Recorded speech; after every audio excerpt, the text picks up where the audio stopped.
दंडोत माय बाबू, तालुका गेवराई, जिल्हा बीड या तालुक्यामध्ये एक रामसगाव नावाचं गोदावरी नदीच्या काठी एक गाव आहे आणि त्या गावाजवळून 10 किलोमीटरवर पुरी पांढरी नावाचं एक छोटंसं खेड आहे. त्या खेड्यामध्ये आबाईसा आणि माधव भट्ट हे ब्राह्मण कुटुंब राहत होतं. त्या ब्राह्मण कुटुंबाला 4 अपत्य होते. मोठा मुलगा होता सारंगपाणी भट्ट, दुसरा नागदेव, तिसरा वैजोमा आणि चौथी मुलगी होती, तिसरा होतं उमायसा. मायबाबा सुखी कुटुंब होतं हे, पण त्यांच्यावर अनेक संकट आले. ते माधव भट्ट अल्पशा आजारानं वाढले. तेवढ्यातच काय झालं, ती पोरगी जी होती तिचं लहानपणीच लग्न झालं होतं, ती बालविधवा झाली. आणि तिसरा मग जो नागदेवाचारी होता, हे सारंगपाणी भट्ट होता, मग त्याच्या हातात कारभार आला आणि तो मग व्यापार करू लागला. वडिलाचा व्यापार त्यानं घेतला व्यापार कराय, आणि तो एका दाट जंगलामध्ये त्याला देखील चोट्ट्यानं मारून टाकलं, चोरट्यानं. म्हणजे आघात झाले कुटुंबावर. आणि मग नागदेव होते, नागदेव भट्ट जो होता ब्राह्मण, तो पोरगा तो बिथरला आणि तो जंगलात निघून गेला. तळपती तलवार, लांब केस, लुंगी घातलेली, आणि असा जो तो पोरगा तो मग तिकडं दरोडे टाकू लागला. आणि मग हे आबाईसा जी होती त्याची आई, त्या आबाईसाला हे प्रहार सहन झाले नाही आणि त्या आबाईसानं गाव सोडलं आणि कुठं राहिल्या, रामसगावला जाऊन शत्रुसंन्यास घेऊन राहिल्या.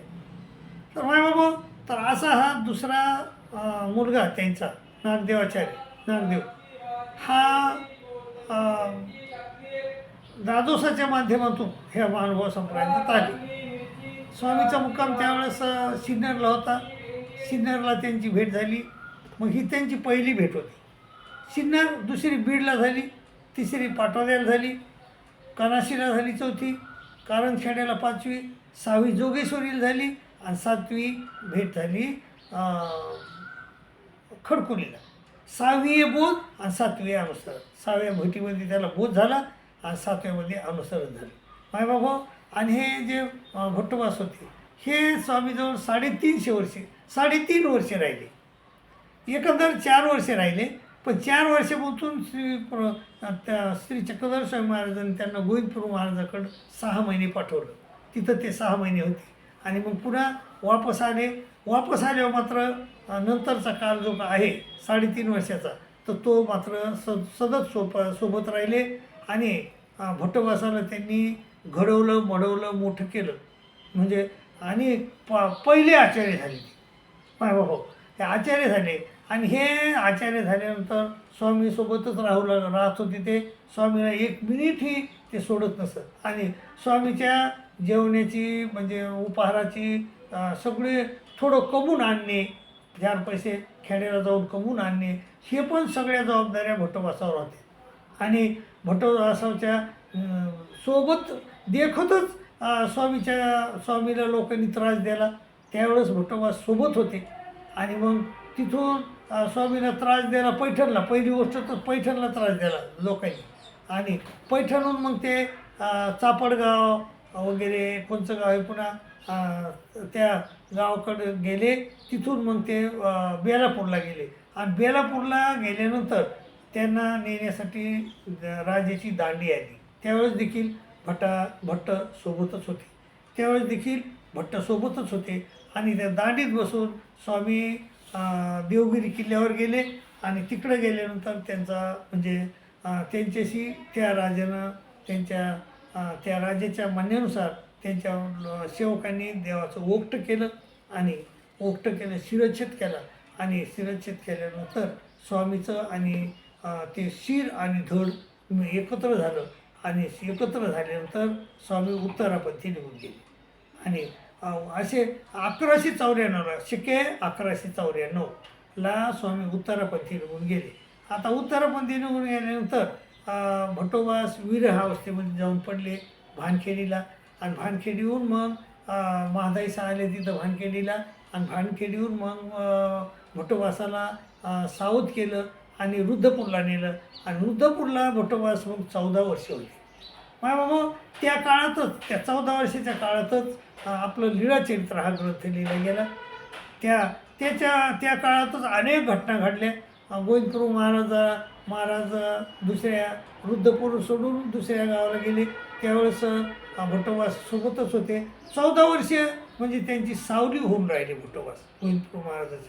आणि सेवा केली आणि मग तिथं राहिल्यानंतर मग मायबाबा 14 वर्ष राहिले. आणि मग 1194 आणि 14 1208 शके 1208 शके 1208ला गोविंदप्रभू महाराज आपले निजधामाला गेले. आणि मग भटोबासाचं तिथं मन गाय लागणं आणि मग मन न लागल्यामुळं मग ते सगळ्या भक्तजनासह गंगातीराला आले. आणि गंगातीर त्यांनी नमस्कारल्यानंतर मायबाबा काय झालं, गंगातीर नमस्कारल्यानंतर मग पुन्हा तिथून ते लिंबा नावाचं गाव आहे, पाथरी तालुका जिल्हा परभणी, तालुका पाथरी जिल्हा परभणी या गावी ते 16 वर्ष राहिले. मायबाबा 16 वर्षाच्या कारकिर्दीत अनेक घटना घडल्या. आणि त्या 16 वर्षाच्या कारकिर्दीत अनेक घटना घडल्या. भटोबासाजवळ 500 शिष्य होते. भटोबासाचे 500 ते म्हणजे शिष्य होते. आणि ते शिष्यासह भटोबास त्या म्हणजे याला राहत असत. अनेक एवढे लोक देवदर्शनाला गेले त्या भटोबासाच्या सभा. जेवढे स्वामीच्या काळात लोकांना म्हणजे धर्म आचरून देवदर्शनाला गेले नाही, अनुसरले नाही लोक, तेवढे भटोबासाच्या काळात अनुसरले. आणि एकाचोड एक चांगले लोक होते, चांगले म्हणजे आचरणशील लोक होते त्यावेळेस भटोबासाच्या काळातले. भटोबासा स्वतः आचरण करायचे. आणि त्यामुळं इतर लोक देखील, इतर 500 लोक देखील आचरण करायचे.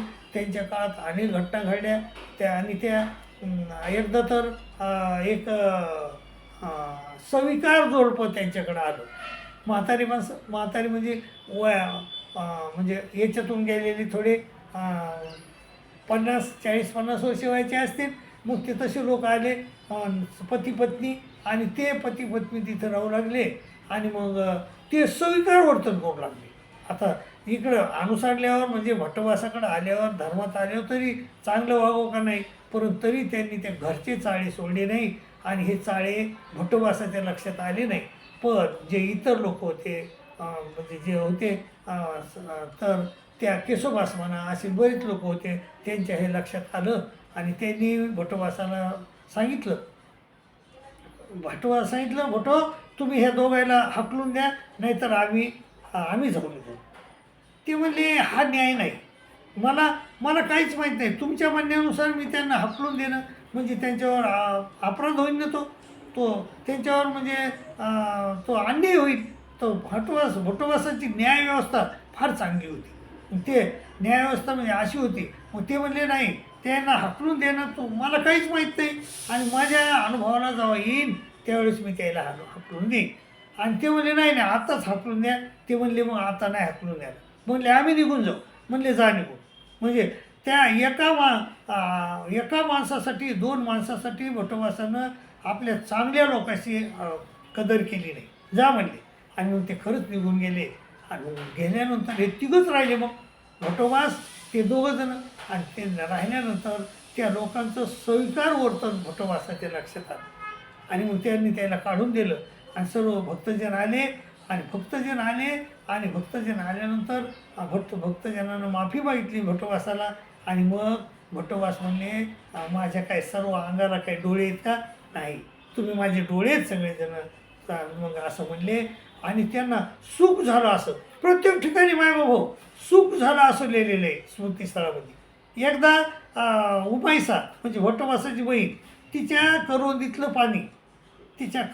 पाणी एक शूद्र माणूस कोथळोबा प्यायल्यानंतर मग बाई रागवली.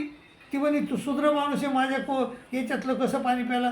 मग हे माहीभटानं ऐकलं. आणि माहीभट म्हणले काय उमाई, तुझा भाऊ एवढा मोठा आहे, तुझ्या आईला दोन्ही देवाचं सन्निधान आहे आणि तू बी पण मग तुला दोन्ही देवाचं सन्निधान आहे आणि तुझं हे आज्ञान गेलं नाही अजून, जा म्हणे दंडोत घाल त्याला, त्याची माफी माग.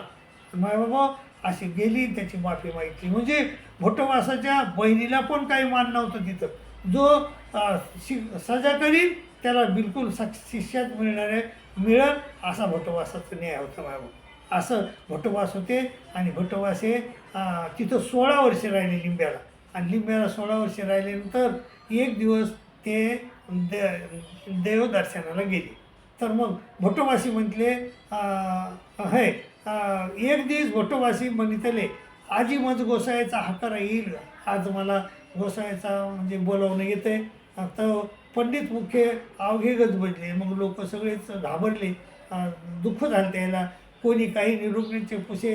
भोटोबास म्हटले, आयशी मत पुसू नका, काही बी विचारू नका, मज निर्वचन मावाक्य उद्धरणीचे विचार करा, विचारा. मग पंडित पुसती, भोटोबास निरूपिती. मग लोक विचारित, भोटोबास सांगत. मग केतुलेनी काळे म्हणितले, आता पंडिता आता पुसू नको का, आता मग नाही का, आता अति सम्यक वर्तत असे, आता माझा मृत्यू जवळ आलेला आहे.